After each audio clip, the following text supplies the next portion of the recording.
putting yourself out there in this way, do you fear that you might suffer repercussions from the Israeli government? Well, I suffered.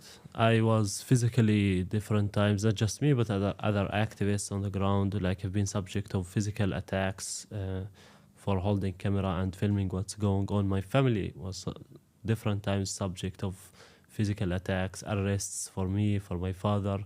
Our homes have been invaded several times. They came sometimes particularly to confiscate cameras from our homes that we used to film in the field. Also, there was media campaigns against me by Israeli mainstream and on social media. Yeah, I am fear, but it's What do they say? And there was like, I can tell you the story. In 2021, there was a first like kind of big pogrom by Israeli settlers against a small village next to our village. Almost from 60 to 80 masked Israeli settlers with sticks, with rifles, with dogs, with like they have almost everything, and they start to go home after home in that village, smashing windows, doors, properties, attacking people and cars, anything they could. They were stabbing water tanks, the tires of like their cars and tractors, and smashing the vehicles in the community. The Israeli army were backing them, shooting at any Palestinians try to react to protect themselves. It's scenes that in my life were the first time to see them, and I was able to film for a while, like 3 to 4 minutes, as if I can remember, before at least 10 settlers start to chase me to try to take the camera and throwing stones at me, and hardly I made it and I ran away. And I saw families, like women and children, like fleeing from their homes while settlers continue to destroy the community. These settlers were able to flip to upside down one of the vehicles, while soldiers are watching and waiting for any Palestinians to approach to shoot at him or at her.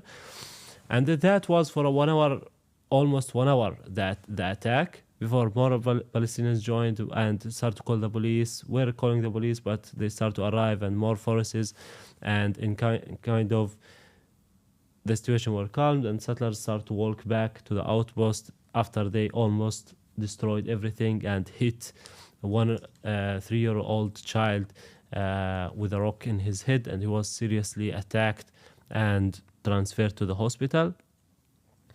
In that moment, what happened, there was like one of the tear gas starting a fire on a wood that the family collect for the winter, you know, because we use a stove of like for the winter fire stove. And I called the soldiers that there's fire here, you have to stop it. They ignore me and walk, and then I start to shout at the guys from the community to bring water. And then when the guys take a water and start to run, soldiers came and they start to tell me, you start the fire. I tell him, you start the fire. And after 1 week, because this pogrom and this attack with the video that I took was everywhere, and they couldn't lie about it. Mm-hmm. They couldn't deny it because it was everywhere in the media. A lot of journalists come and talk about what happened to this community. So 1 week after, this soldier that was telling me I start the fire, I'm telling him you start the fire, had a GoPro camera on his body. Mm-hmm. And he took this clip, passed it to the settlers passed it to Channel 12 in Israel, which is mainstream media. And they said this activist Bassel Adra started a fire on a Palestinian home to accuse the Jews of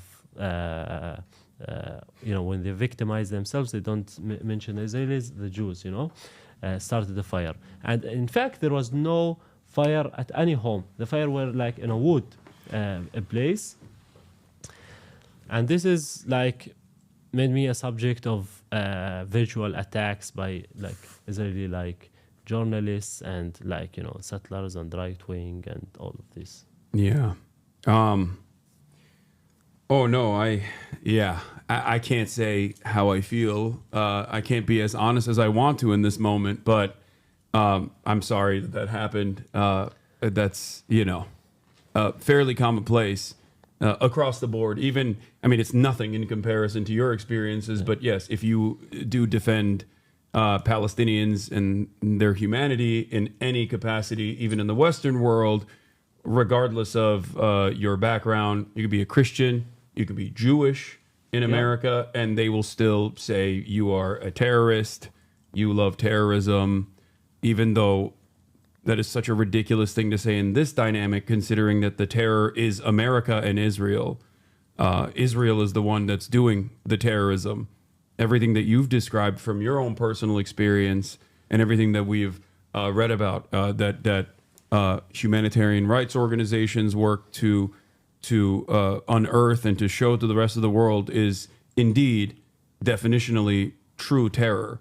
But it's being dished out by the United States of America and Israel, so it's never considered a terrorism, even when the ICC sees it as terrorism.